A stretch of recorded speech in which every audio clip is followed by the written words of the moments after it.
Hey you guys, it's Brandy Chanel. Welcome back to my channel. So listen, we got a lot to cover today. I was supposed to do just one video today. Now it's Real Housewives of Potomac. But some shit went down with the baby, and so I'm having to get out too. And so without further ado, let's go ahead and get into this Real Housewives of Potomac review. Let's get into it.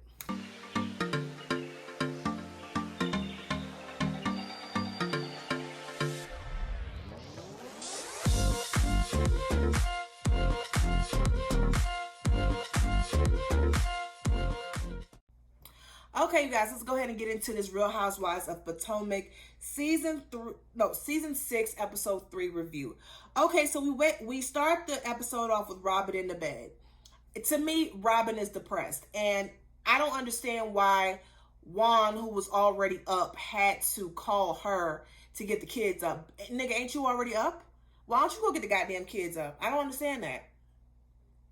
I didn't get it. You know what I'm saying? Like, damn, like, can I sleep in every once in a while? Can I, relax every once in a while? See, here's the thing, because I saw a lot of y'all post when they had that clip up somewhere on one of them blogs.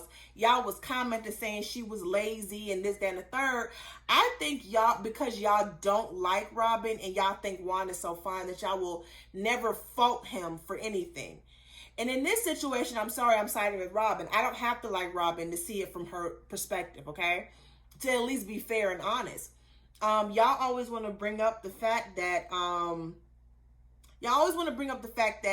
Robin fumbled the money. Like she basically messed up their money and whatever the case may be. But I think y'all also are forgetting that when Juan had nobody, Robin and her family took him in. Okay, when Juan was out there on the road, he was playing basketball, he was cheating on her. Who was at the house raising the kids? Robin, okay? And even after she fumbled the bag, she got on the show, okay? And we all know them Bravo checks is pretty nice, okay? She got on the show, she started flipping houses. I don't know if she has a trucking business or not, I don't know.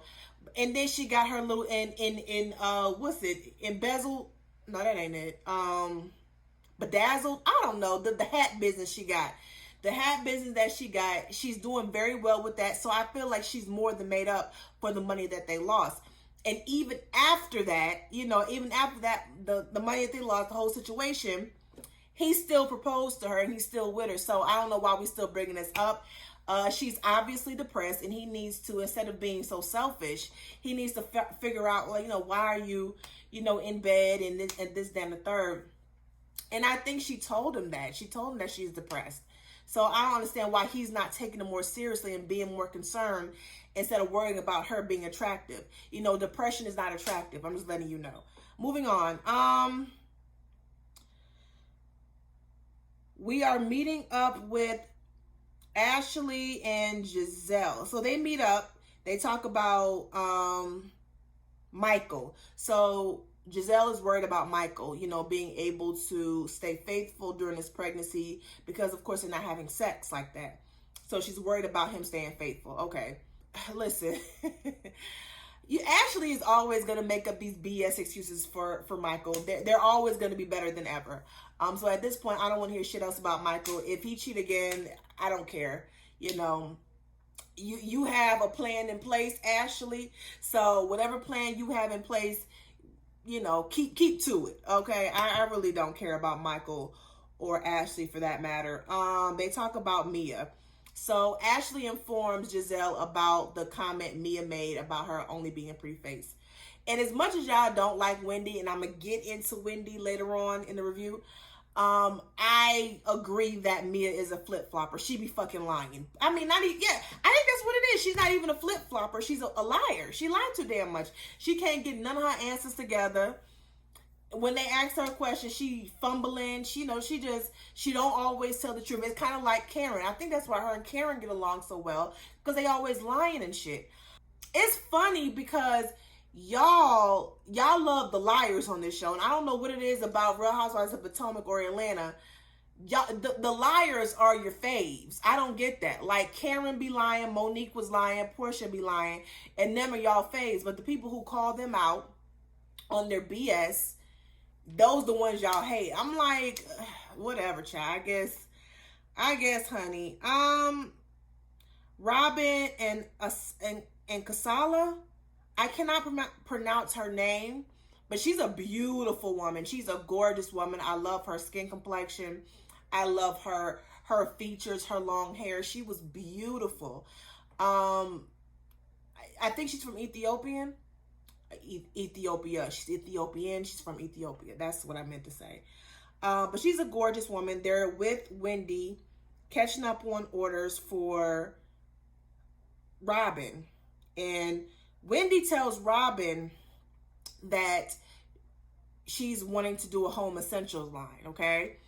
And Robin says, I don't get where, like, candles fall into Wendy being a professor and a political commentator. Well, Robin,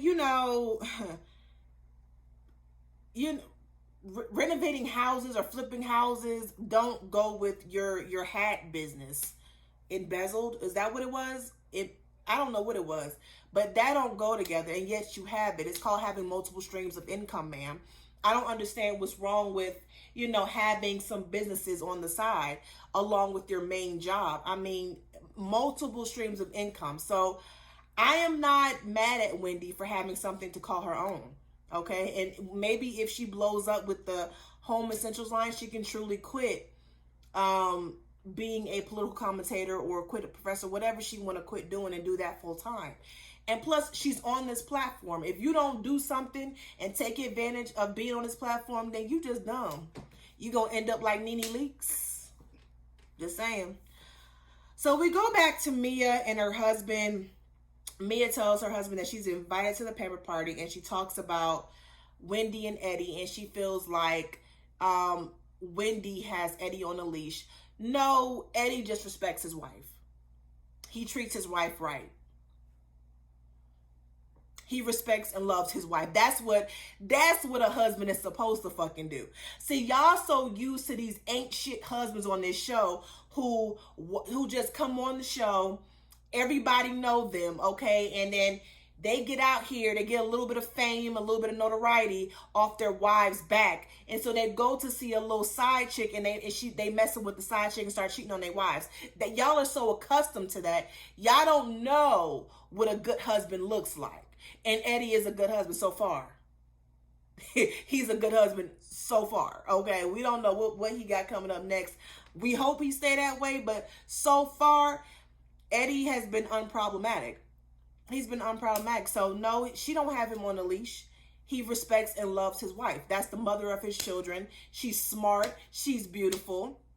She more than likely brings a whole lot to the table. So it's called respect, sweetheart. So no, that's not it. We go back to Robin and Wendy, and Robin confronts Wendy about her having Karen's back at the dinner. And she flips over to her, we flip over to her confessionals, and she's basically saying, Wendy, y'all got into it last year, and all of a sudden now you're sticking up for her. It's called being a grown-ass woman. That's what it's called. It's called, okay, we talked it out, we hugged it out, we have an understanding, and this is what it is. We're past that, okay? And I think Wendy is clocking the fact that every time Giselle and Karen get into it, Robin always wants to interject. So if you can interject, Robin, why can't Wendy? I don't understand that. So Candace and her mom talk. They're FaceTiming, right? And she tells her, she's going to have a conversation with Karen. And then she goes to talk about the fact that Chris is going to become her manager. I'm sorry. I'm with Mama Dottie on this one. No, ma'am. No, turkey, no ham. I don't think it is a good idea for couples to work together, period, let alone have one of them be your manager, your boss. I just don't think that's a good idea, because some of that shit will bleed over into your home life, okay? And I just don't think it's a good idea, period. Like I said before in my last video, you better ask damn Mary J. Blige, okay? You better ask Monique, because where Monique at? She in one of them little clubs. Okay, and he Daddy ain't managing a goddamn thing. He ain't managing nothing. Okay, maybe he managing her Instagram account, maybe that, but he ain't managing nothing else. Okay, you don't see Monique in no arenas. Okay, you don't see Monique in no movies, not of lately. Okay, Mary J. Blige got rid of that man, and she has a whole documentary on Amazon Prime. Girl, I just don't agree with it. I don't agree, and he ain't got no experience, ma'am. Like, he ain't got no experience. So what is he gonna do for you? You new to the music business, and he new to managing people in the music business. It's like the blind leading the blind. Like, girl, no, ma'am. I agree. But of course, Candace don't want her mama to be right. And, she basically told her to mind her business after she told her business. But whatever. Wendy visits Karen to talk about business. I think it's smart. And a lot of people think that Wendy is using Karen to, for her fan base. Because Karen is the favorite on the show. So people think that, Wendy is using her. And if she is, it's smart. It's smart. I think after her first season, she sees where she can kind of tell where the fan lies. You know what I mean? She can see that hanging out with Giselle and Robin ain't doing shit for her. Okay? It ain't doing shit for her. So, but if she kind of creep on over there to damn Karen, she can, get some of her fan base for her new business. I think that Karen had a lot of good points. I'm wondering why Wendy didn't go to anybody else in the group. I don't know. I'm wondering why. Well, who else has it? Well, Robin has a business. But I think if Wendy wanted to take her shit to the next level, she had to go to Karen. Because, Robin's stuff is cute or whatever, but LaDame is in Bloomingdale's. That's all I'm saying. That's all I'm saying. But anyway, Wendy, for you to have that many degrees, I'm gonna need you to have more than one paragraph for your business plan. That's what I'm gonna need for you to do. But Karen gave some great advice. I do enjoy seeing Karen and Wendy interact with each other. I think they are two mature, grown ass women. And they don't do that shit that Giselle and them be doing. I'm sorry, they just don't. We're at the pamper party. No. Before that, we have Mia talking to her husband about her mom. She grew up in the system, foster care system. So I'm really wanting to know more about that. I will give Mia that. She has an interesting background. I want to know more about it. Karen and Candace talk about what happened last year. Y'all were really pissing me off about this. Y'all were really pissing me off about this because I hadn't even watched the episode yet. I'm on Instagram, and everyone, when it came to Candace, everyone is saying get over it. So I'm like, oh Lord, is Candace bringing this shit up again? I'm looking at, I'm just like, well damn, Candace ain't even saying shit. All she's saying is how Karen made her feel about the whole situation with her and Monique last year. And I think y'all are also forgetting the fact that Karen went to HR just because Candace told her to burn in eternal hell. So I'm sorry. I see where Candace is coming from, okay? Where does our relationship lie? The next time I curse you out, are you going to go to HR again and put my job at risk? So I'm not mad at Candace for feeling the way she feels about Karen. I'm not. The way y'all was going at it, y'all act like she was bringing up Monique. Get over it. Girl, they're not even talking about Monique. They're talking about Karen. And y'all can say what y'all want to say, but Karen, in my eyes, in my opinion, Karen picked a side, and it was Monique. It was Monique. I'm sorry.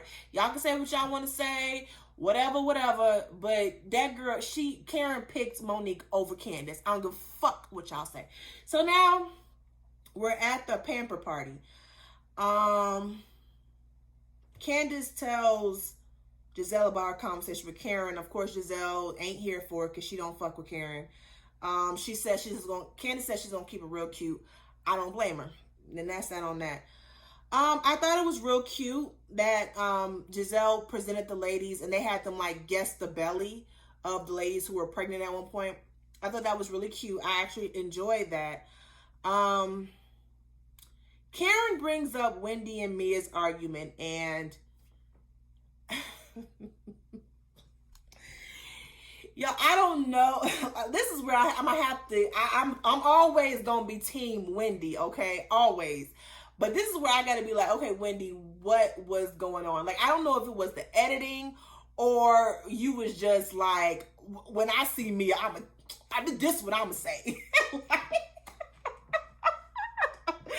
I don't know. Like, I don't know if Wendy was hyping herself up on her way there. It's like, I see that bitch Mia. I'm gonna say this, and this. Like, I don't know what it was, but it was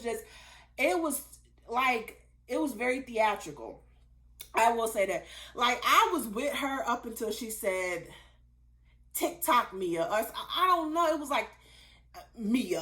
I'm like, what the fuck is going on with Wendy? I don't know what it was. It was just a lot. It was a lot, honey. It was just too much. Like, but when the one about the clit, that she got on that one. I gotta say, she got on that one. But the whole, I got time today, TikTok Mia.